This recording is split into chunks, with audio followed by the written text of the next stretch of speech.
Previous class में कोई एक क्वेश्चन हम आप लोगों को दिए थे और उसको ये कहे थे कि आप लोग उसको बना करके लाओगे। तो सबसे पहले यहाँ पर ये देखना है हमको कि हैंड रेज करो कि कौन कौन बच्चा बना लिया है।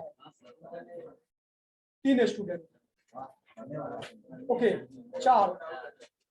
तो बाकी बच्चे जो नहीं बनाए इसमें कहां से डॉट, मतलब कोई तो ऐसा हुआ होगा, डॉट तो हुआ होगा इसीलिए नहीं बना क्वेश्चन ना। तो क्या करें, उसको फिर से समझाएं आपको, लेकिन प्रॉमिस सभी बच्चे शांति से रहोगे। चलो तो यहाँ पर देखो, सबसे स्टार्टिंग इनिशियल स्टेज से हम कर रहे हैं कि सबसे पहले क्या लिख रहे थे, जर्नलाइज द फॉलोइंग ट्रांजेक्शन। क्या बताए थे बच्चे कि जर्नल एंट्री करना है, जो ट्रांजेक्शन हम आपको क्या किए थे, ये देखो, ओके, यानी generalized the following transaction in the books of, नाम भी दिए थे उसमें, मिस्टर एक्स, मिस्टर जॉन। तो सबसे पहले यहाँ पर क्या करना है, mister John is the proprietor. Mister John business के लिए क्या हुआ, प्रोप्राइटर है। तो प्रोप्राइटर जब कभी भी बिजनेस को स्टार्ट करता है तो हम आपको बताए थे कि 2 सेपरेट ट्रांजेक्शन लिखते हैं, 1 बाय 1 करके बता रहे हैं। क्या था कि मिस्टर जॉन, है ना, यही था ना, started business with cash. Transaction तो यही था कि मिस्टर जॉन जो है, जो बिजनेस को स्टार्ट किया कितना रुपया से, 1 मिनट, हाँ, ये 10,000 से स्टार्ट किया, इस रुपीज यहाँ पर कर दो, इस रुपीज 10,000। तो देखना यहाँ पर ये है कि ये रुपया तो कुछ भी हो, 1 रुपया भी हो, 1 पैसा भी हो, मतलब मॉनेटरी ट्रांजेक्शन है। यहाँ तक क्लियर है, बिजनेस के बुक्स में इसको रिकॉर्ड करेंगे। दूसरी तरफ हमको ये देखना है कि एक तो मुझे यहाँ पर ये दिखाई दे रहा है अकाउंट, क्योंकि आपको इसीलिए 3-4 क्लास हम इसमें दिए हैं, स्पेंड किए हम लोग, कि ये क्लासिफाई करना कि इस ट्रांजेक्शन में कौन कौन से अकाउंट अफेक्ट हो रहा है, समझे हम लोग। तो अब यहाँ पर ये काम आएगा कॉन्सेप्ट कि हमको ये देखना है कि इस ट्रांजेक्शन में बच्चे स्टार्टेड कोई अकाउंट नहीं है, बिजनेस कोई अकाउंट नहीं है, विथ कोई अकाउंट नहीं है, लेकिन जैसा ही मेरा नजर कैश पर जाएगा ये अकाउंट है। तो 2 चीज मुझे दिखाई दे रहा है यहाँ पर, एक तो मिस्टर जॉन और दूसरा क्या, कैश। 2 अकाउंट है, अकाउंट्स टू बी अफेक्टेड, ठीक है। तो यहाँ पर देखना है कि मिस्टर जॉन जो है, अब इसका नेचर क्या है और इसका नेचर क्या है, यानी ये तो पर्सनल अकाउंट हो गया, और ये जो आपके पास में दिखाई दे रहा है कैश, ये कौन सा अकाउंट हो गया, रियल अकाउंट, ये रियल अकाउंट हो गया। अब वी नो दैट कि रियल अकाउंट में भी डेबिट क्रेडिट होता है और पर्सनल में भी डेबिट क्रेडिट होता है। तो मुझे ट्रांजेक्शन को देख करके ये समझना है कि किसका डेबिट का रूल अप्लाई होगा और किसका क्रेडिट का। ऐसा नहीं होगा कि दोनों का डेबिट का ही रूल होगा, जब भी होगा अपोजिट, इनवर्स, एक का डेबिट दूसरे का क्या, क्रेडिट। तो याद रखो कि मिस्टर जॉन तो 2 ही काम कर सकता है, या तो रिसीवर या तो गिवर। और ये भी हम लोग जानते हैं कि बिजनेस और businessman both are separate, business और businessman both are separate.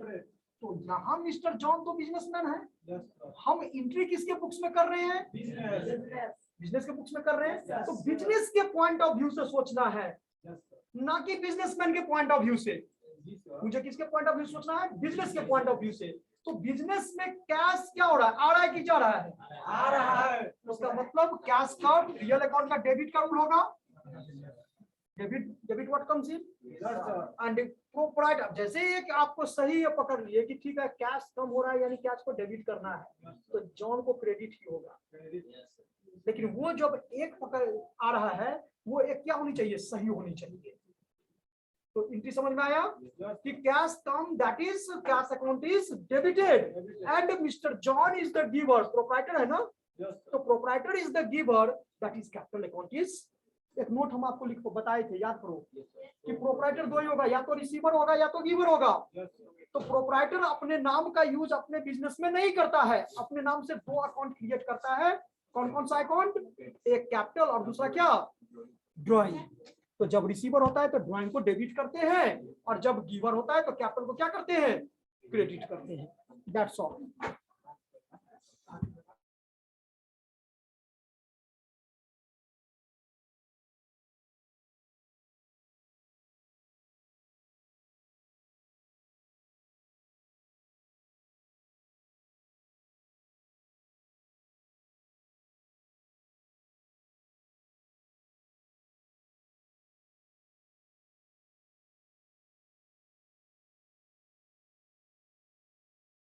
John यहाँ प्रोप्राइटर, सुनो यहाँ, मिस्टर जॉन प्रोप्राइटर है, प्रोप्राइटर को छोड़ करके और कोई भी नाम होगा उसका यूज उस बिजनेस में करेंगे।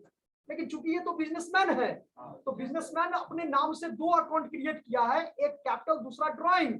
तो when capital account is credited then the proprietor is क्या, और जब प्रोप्राइटर रिसीवर होगा तो ड्राइंग क्या हो जाएगा, डेबिट हो जाएगा। हाँ बोलिए। दो मतलब दो बिजनेसमैन लगाएगा पैसा तो दोनों का नाम आ जाएगा, तब वही कैपिटल और ड्राइंग तो होगा, ये अटैच हो जाएगा। अभी अभी आ रहे हैं जस्ट उसका, अभी जो आज के सेशन में हम लोग पढ़ेंगे ये काम, ये पढ़ेंगे समझाएंगे ये, ठीक है। दोनों आ जाएगा। तो यहाँ पर लिखे जैसे राम एंड श्याम है, Ram and Shyam started business with cash means Ram's capital Shyam capital, नाम तो आएगा ही क्योंकि वो दोनों पार्टनरशिप बिजनेस हो गया। और पार्टनरशिप बिजनेस में दोनों उस फर्म से कितना अमाउंट लेगा या कितना अमाउंट उस फर्म को देगा, तो जब तक उसका इंडिविजुअल नाम के साथ अकाउंट नहीं ओपन करेंगे तो ये तो पता ही नहीं चलेगा। उस सिचुएशन में, उस कंडीशन में दोनों का नाम आ जाता है। लेकिन कैपिटल और ड्राइंग अटैच रहेगा, सिर्फ नाम नहीं लिखेंगे, नाम हाँ राम्स कैपिटल और श्याम कैपिटल, ठीक है। उस पर हम लोग आते हैं। तो पहले इसको, हाँ तो सबसे पहले क्या करें, लिखिए तो इन द बुक्स ऑफ, सही बच्चे जो नहीं बनाए हैं, जो बनाए वो चेक करेंगे अपने आप को, देखेंगे इन द बुक्स ऑफ, समझ में आया, बोर्ड पर समझाया भी, लिख भी सकते हो, कोई दिक्कत नहीं है, वो बाद में करेंगे। पहले एक भी क्वेश्चन को बनाने दे, अब 2-3 स्टूडेंट बनाया है, बाकी नहीं बनाया तो मेरा काम क्या है, सबको समझाना ना। ओके देखो, इन द बुक्स ऑफ, ना देखो तो जानकारी होनी चाहिए आपको कि जितना भी सीए फाइनल का रिजल्ट आता है ना, उसमें ज्यादा परसेंटेज मैथे का स्टूडेंट का रहता है। ये देखो लिखो, इन द बुक्स ऑफ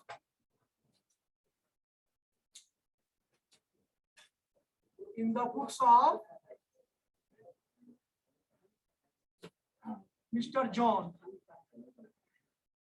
नीचे लिखोगे जर्नल एंट्री,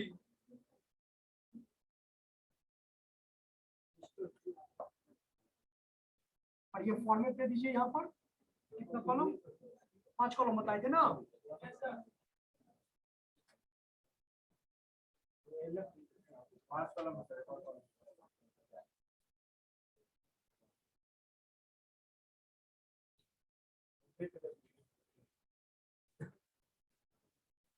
देखो सबसे फर्स्ट कॉलम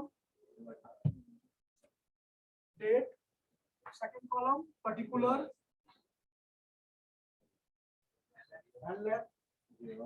और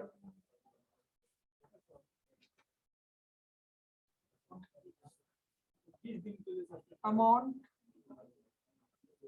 BR, अमाउंट CR, रुपीस, ये इतना फॉर्मेट है। तो सबसे पहले डेट भी दिए थे,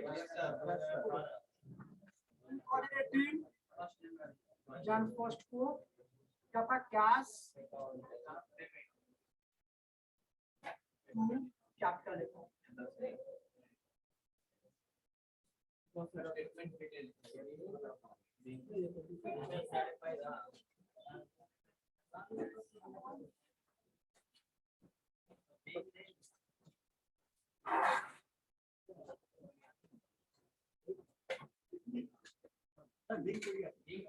देखो ये पहले ये आ गए उस टॉपिक पर, कितना अमाउंट था,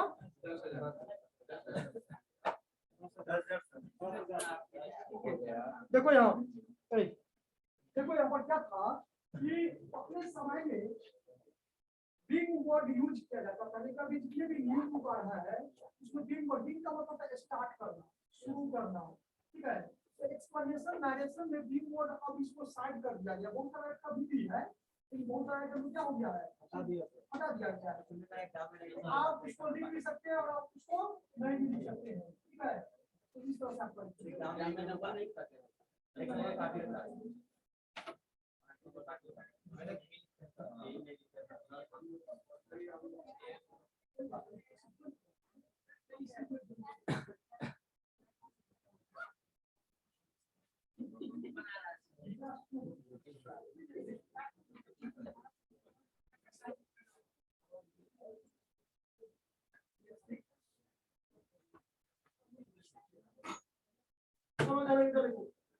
समझ में आ गया? तो जैन फर्स्ट है 2018, सेकंड ट्रांजेक्शन बोलिए।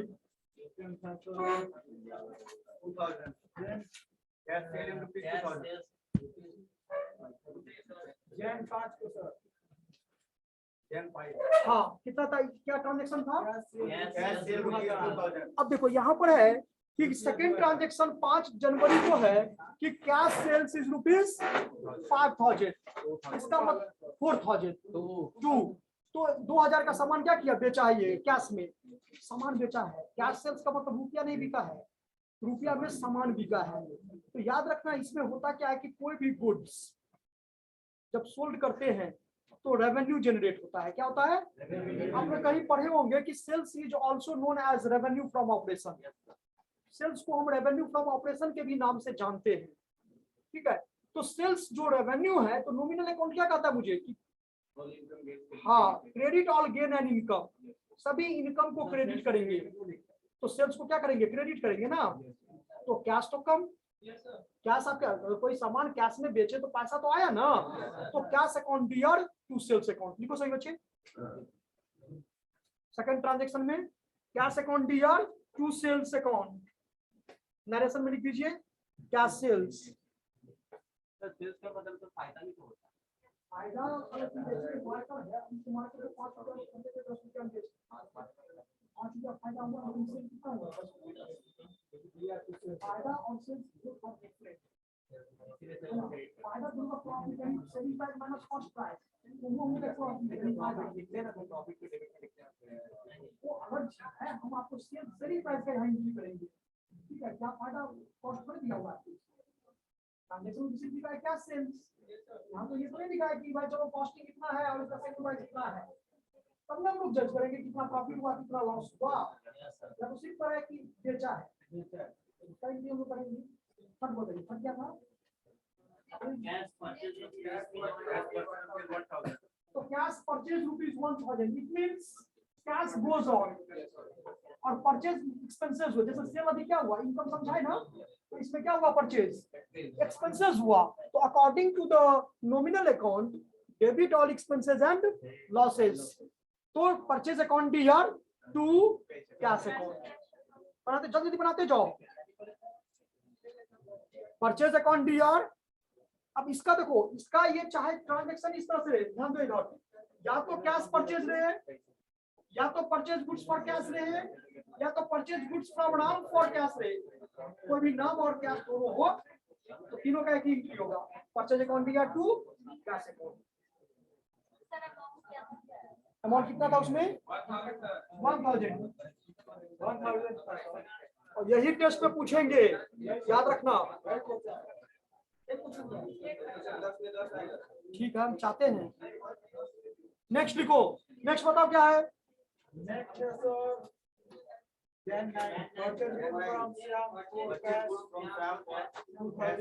अब ये खुद से भी बना सकता है कि कभी अगर ध्यान दिया होगा, अभी बताए थे 3 पॉइंट। कैश कहाँ है, कैश है, कैश नहीं ना है, कैश है तो तब श्याम नहीं। जब नाम और कैश दोनों हो तो वहां पर कैश की प्रधानता। कोई हमको कहेगा कि हम आपका सामान नगद खरीदेंगे, तो कहेंगे नहीं, बाकी के बात समझ लीजिए ना। कैश ट्रांजैक्शन तो हमेशा क्या प्रेफर किया जाता है, तो परचेज गुड्स फॉर कैश या परचेज गुड्स फ्रॉम नाम फॉर कैश या कैश परचेजेस, तीनों का एंट्री क्या होगा, सेम होगा। कैश परचेजेस रहे या परचेज गुड्स फॉर कैश रहे या परचेज गुड्स फ्रॉम नाम फॉर कैश रहे, तो यहाँ पर कैश नहीं होगा। परचेज अकाउंट दिया to cash account, purchase account दिया to cash account, purchase account दिया टू। हाँ, अगर इस तरह से रहे कि purchase goods from Ram is rupees 1000, उसमें नाम आएगा उसका, क्योंकि वो तो पर्सनल अकाउंट है और राम इज द गिवर, तो राम को क्रेडिट कर देना है और परचेज को क्या कर देना है, डेबिट कर देना है। तो लिख लिया परचेज अकाउंट दिया to cash account. Okay, next बोलिए।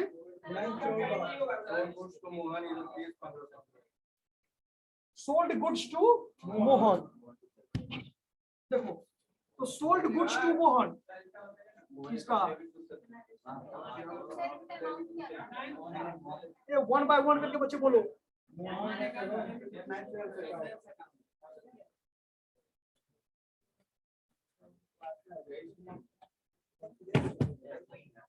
बोलो किसको पूछना है? एक मिनट उनको पूछो तो फिर उसके बाद दूसरा कोई बच्चे पूछना। बोलो क्या क्वेश्चन?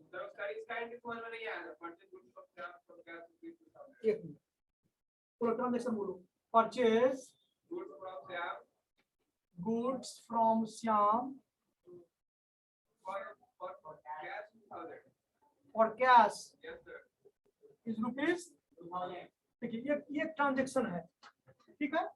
अब यहाँ देखने में मुझे आ रहा है कि एक अकाउंट ये है, दूसरा अकाउंट ये है और तीसरा अकाउंट क्या हो गया?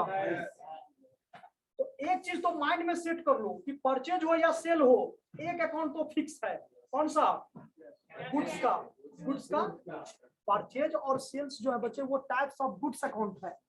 हम गुड्स अकाउंट को मेंटेन अगर करेंगे तो कोई परचेज सेल्स नहीं लिखेंगे, कोई स्टॉक नहीं लिखेंगे, कोई परचेज रिटर्न नहीं लिखेंगे, कोई सेल्स रिटर्न नहीं लिखेंगे। बात समझ में आ रहा है कि जब types of goods account maintain करेंगे तो पूरा टाइप्स को लिखेंगे, परचेज को भी, सेल को भी, परचेज रिटर्न को भी, सेल्स रिटर्न को भी और स्टॉक को भी, because there are 5 types of क्या गुड्स। गुड्स को जो क्लासिफाई किया गया, गुड्स अकाउंट जो है वो बेसिकली कितने प्रकार के होते हैं? 5 प्रकार के।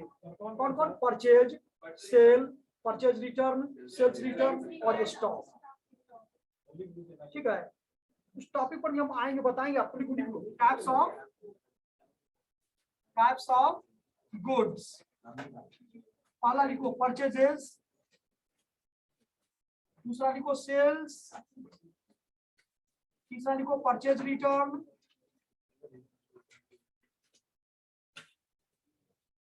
चौथा लिखो सेल्स रिटर्न। एक चीज यहां पर समझ लेना, purchase return is also known as return outward. Return outward और sales return is also known as return inward.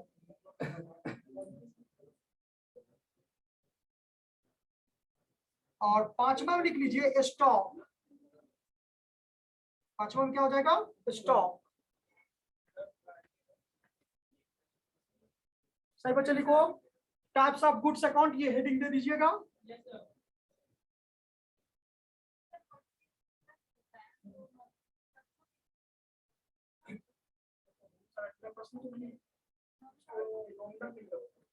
आप ध्यान दो ना, परचेज और सेल को बहुत सारे सेल्स के सीखा है, ध्यान होता है। उसको नॉमिनल अकाउंट बनाया है, बहुत सारे इसको रियल बना है। नॉमिनल है ना। हम तो कहेंगे कि अगर आप लोग के पास में बहुत सारे कुछ बच्चे तो ऐसे होंगे जो कॉमर्स स्ट्रीम से होंगे, उसके पास 11th का फंडामेंटल का बुक होगा।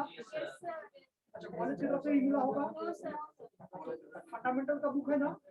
जो बच्चे रेगुलर आते हैं वो बच्चे एक बुक लेते हो, है ना। और एक नहीं, सुनो, इससे ये फायदा होगा कि इससे सभी बच्चों को फायदा मिल जाएगा।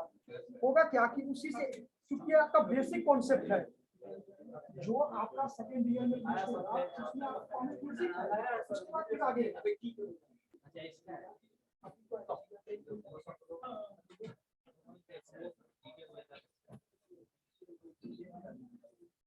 चलो लिखो। नहीं दिखाई दे रहा है क्या बच्चे?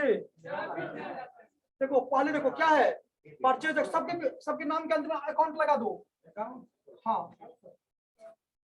Purchase account, sales account, purchase return account, sales return account और स्टॉक अकाउंट। हाँ, हम आपको पूछ देंगे purchase return is also known as. हाँ,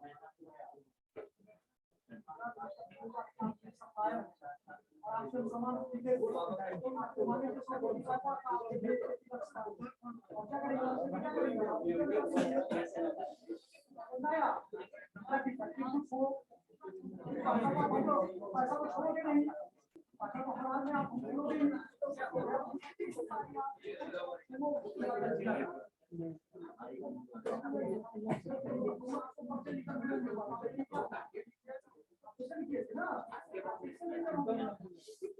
person is called purchaser, then another person is called seller.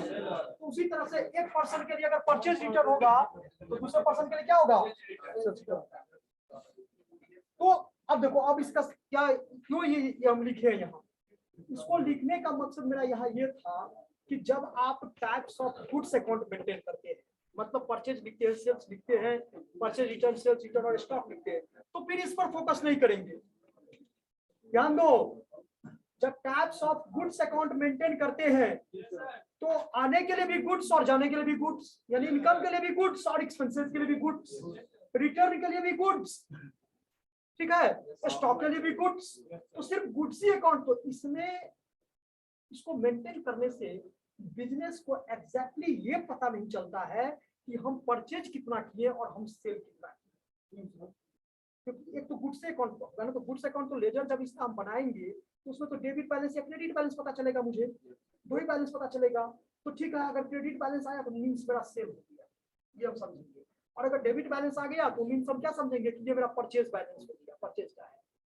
लेकिन इंडिविजुअली जब हम अकाउंट मेंटेन करते हैं, बड़े बड़े ऑर्गेनाइजेशन जो है वो आपको क्या करते हैं कि ये इंडिविजुअली मेंटेन करते हैं, क्योंकि उनको जानकारी लेना है कि टोटल परचेज क्या है, कितना है, सेल कितना हुआ, परचेज की रिटर्न कितना हुआ या सेल्स रिटर्न कितना हुआ।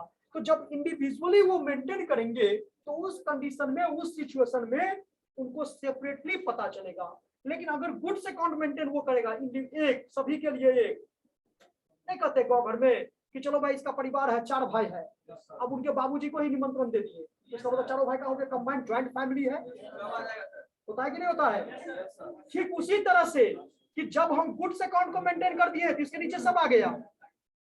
बात समझो, जब गुड्स अकाउंट मेंटेन किए तो ये सब का सब टोटल का टोटल आ गया।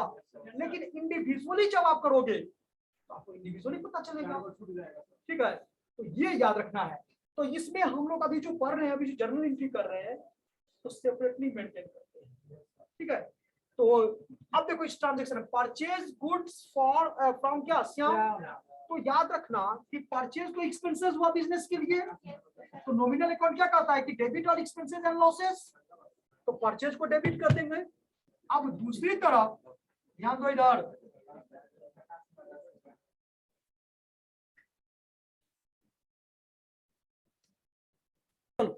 तो इसमें समझ में आया ये टॉपिक कि अगर हम यहाँ पर बच्चे गुड्स अकाउंट को मेंटेन करेंगे तो इस कंडीशन में कोई भी परचेज सेल, परचेज रिटर्न या सेल्स रिटर्न या स्टॉक को ध्यान में नहीं रखेंगे। और अगर purchase return, sales return, purchase sales, stock को ध्यान में रखेंगे तो फिर गुड्स को ध्यान में नहीं रखेंगे। तो आप देखोगे कि ये तो फिक्स है कि परचेज बिजनेस के लिए क्या हुआ, एक्सपेंसेस हुआ, तो यहाँ पर क्या एंट्री करोगे, परचेज अकाउंट डीआर। अब दूसरी तरफ याद रखना, कोई भी नाम मतलब दो ही चीज होता है, या तो डेटर या तो क्रेडिटर। एक प्रोप्राइटर को छोड़ दो तो, ठीक है? तो डेटर हो या क्रेडिटर हो बच्चे, तो डेटर जब आपको डिक्रीज और इंक्रीज के पॉइंट ऑफ व्यू से भी, मॉडर्न अप्रोच से भी आप समझ सकते हो या नहीं, तो डेटर जो है या क्रेडिटर जो है वो दो ही काम करेगा। या तो आपको डेटर से गिवर होगा, डेटर क्या होगा, गिवर होगा ना, पैसा जैसे कैश रिसीव फ्रॉम राम से पैसा क्या कर रहे हैं, रिसीव कर रहे हैं, तो इसका मतलब क्या समझे कि डेटर इज द रिसीवर, तो डेटर को क्या करेंगे, क्रेडिट करेंगे। डेटर गिवर होगा ना, हाँ, तो गिवर होगा तो उसको क्या करेंगे, क्रेडिट करेंगे। और जब रिसीवर होगा तो आप यहाँ पर देखो कि सवाल ये यहाँ पर ये है कि सामान हम खरीद रहे हैं, किससे खरीद रहे हैं, किस रूप में खरीद रहे हैं, तो कैश तो गोज आउट, कैश तो जा रहा है ना। नाम तो तब होगा जबकि कैश ट्रांजैक्शन नहीं होगा जनरली परचेज सेल के केस में। अब ये मत बोल देना कि वो पेमेंट और रिसिप्ट के कंडीशन में सरनाम होता है, हम उसकी बात नहीं कर रहे हैं, हम परचेज सेल्स की बात कर रहे हैं कि परचेज सेल में अगर कोई नाम है और कैश भी है तो वहां पर नाम की प्रधानता नहीं होती है, वहां पर कैश की प्रधानता होती है, ठीक है? क्या तो there are two types of purchase ना, कैश परचेज या क्रेडिट परचेज। आप आपका बड़े गूगल पे यही करना चाह रहे हैं ना, उसका भी एंट्री है, ऑनलाइन का भी एंट्री है, कैश इक्विवेलेंट हुआ वो जैसे अब हम चेक में कर रहे हैं, तो चेक भी तो वो भी ये तो कैश इक्विवेलेंट है, तो जो ट्रांजैक्शन कैश इक्विवेलेंट है उसको कैसे लिखेंगे वहां पर। चेक में देखो चेक कोई अकाउंट नहीं है, आप अगर कोई बच्चे पढ़े होंगे तो देखे होंगे कि चेक कोई अकाउंट नहीं है। हाँ, चेक को कन्वर्ट करते हैं किसमें, कैश। तो वहां चेक की जगह हम बैंक लिखते हैं, क्यों, क्योंकि उस चेक को हम अल्टीमेटली कहाँ ले जाएंगे, बैंक में ले जाएंगे। तो बैंक रिसीवर होगा या बैंक क्या होगा, गिवर होगा। डिसऑनर हो जाएगा तो अपोजिट हो जाएगा। वो मत आते हैं इस टॉपिक पर इनिशियल स्टेज देखो। तो परचेज अकाउंट DR2 क्या हो जाएगा इसका, लिखो। चलो नेक्स्ट बताइए।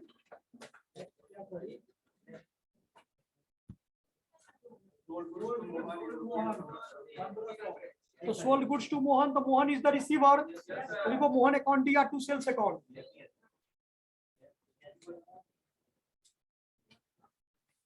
Mohan account DR2 cash account.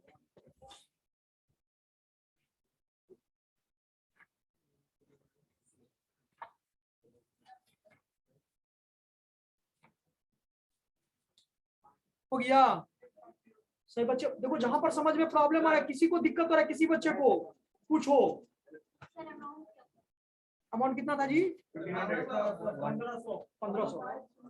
आपको आ रहा है समझ में जी। सर यहाँ पर कैश नहीं दिया बोलो क्या नाम हुआ आपका, अपर्णा।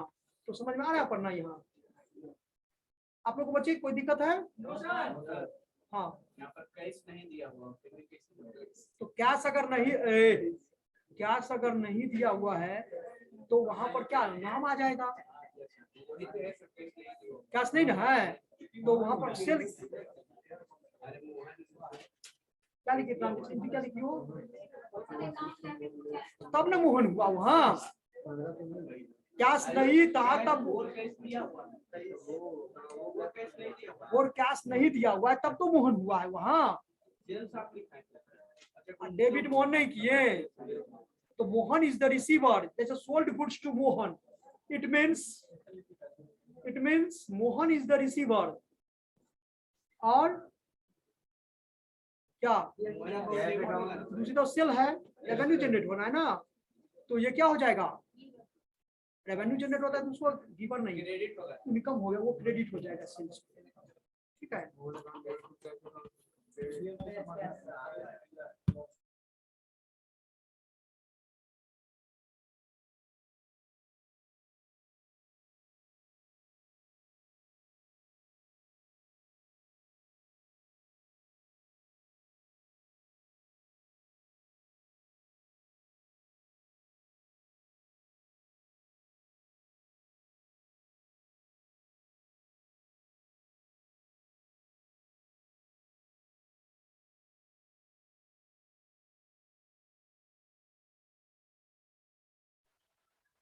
सर आपका आवाज नहीं आ रहा है, आप म्यूट हो गए हैं।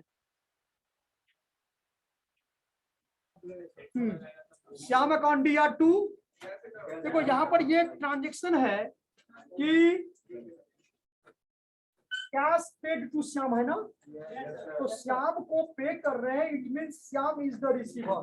हमेशा याद रखना, कोई भी पर्सन तो ही काम करेगा, या तो रिसीवर होगा या तो गिवर होगा। तो रिसीवर होगा तो क्या करेंगे, डेबिट करेंगे, और जब गिवर होगा तो क्या करेंगे, कैश। तो कैश अगर पेमेंट करते हैं तो क्रेडिट करेंगे, और कैश अगर रिसीव करते हैं तो डेबिट करेंगे। गुड्स अगर नेचर परचेज का है तो परचेज को डेबिट करेंगे, सेल करते हैं तो सेल को क्रेडिट कर देते हैं। ठीक है, आगे बताइए, आगे क्या question. Cash receive from Mohan, हमको यही यहाँ पर ये देखना है, cash receive means cash from, तो कैश अकाउंट दिया, और कौन मोहन दे रहा है तो मोहन अकाउंट क्रेडिट कर दिया। ओके, कैश अकाउंट दिया टू मोहन अकाउंट 500 500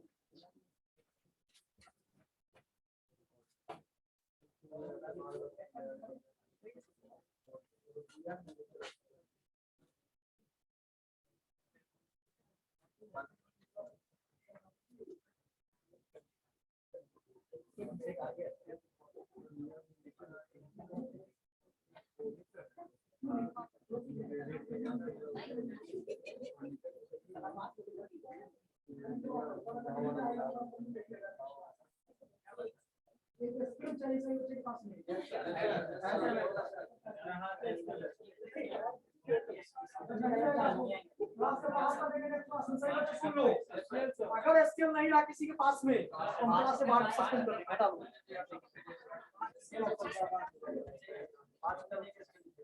चलो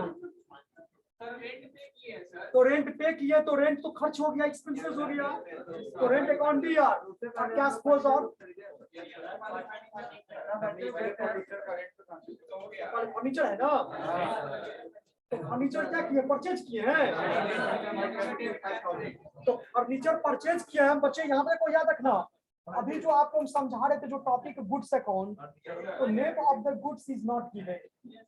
जब आप क्या परचेज कर रहे हो, क्या सेल कर रहे हो, जब ये चीज नहीं दिया हुआ रहता है तो उस सिचुएशन में हम लोग परचेज और सेल्स को डेबिट क्रेडिट करते हैं।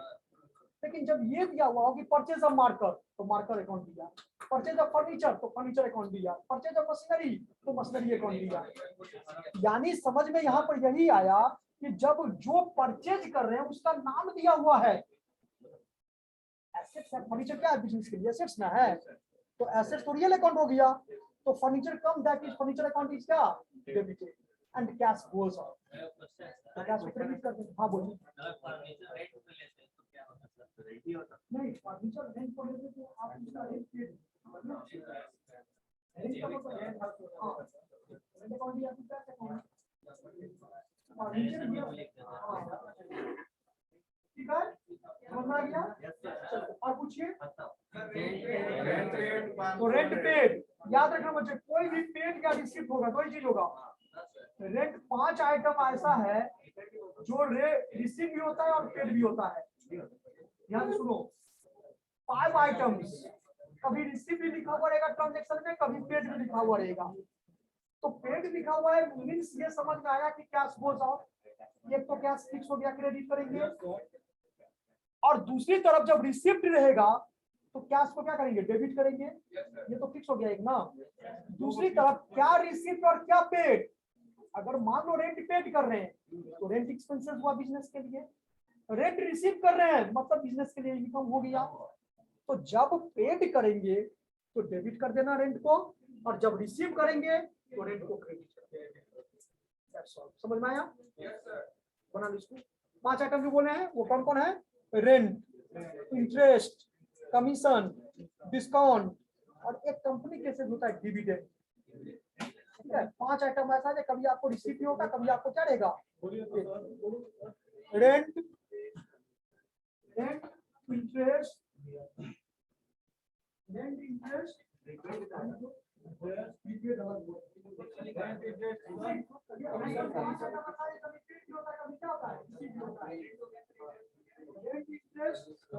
कमीशन, डिस्काउंट और डिविडेंड।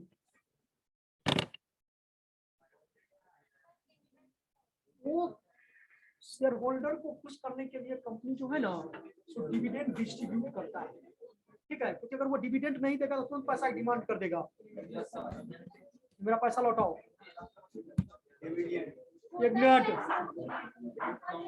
सतीश बताइए। ये सर बोल रहे थे रेंट, सर रेंट अगर पे कर रहा है तो उसको क्या लिखेंगे रेंट अकाउंट में? रेंट अकाउंट का मतलब ये हुआ, ये बच्चे थोड़ा आप लोग शांत रहिए। रेंट अगर पे कर रहे हैं इसका मतलब ये हुआ कि कैश गोज ऑफ, तो कैश को क्रेडिट कर देंगे और रेंट को डेबिट कर देंगे, क्योंकि डेबिट ये खर्च है।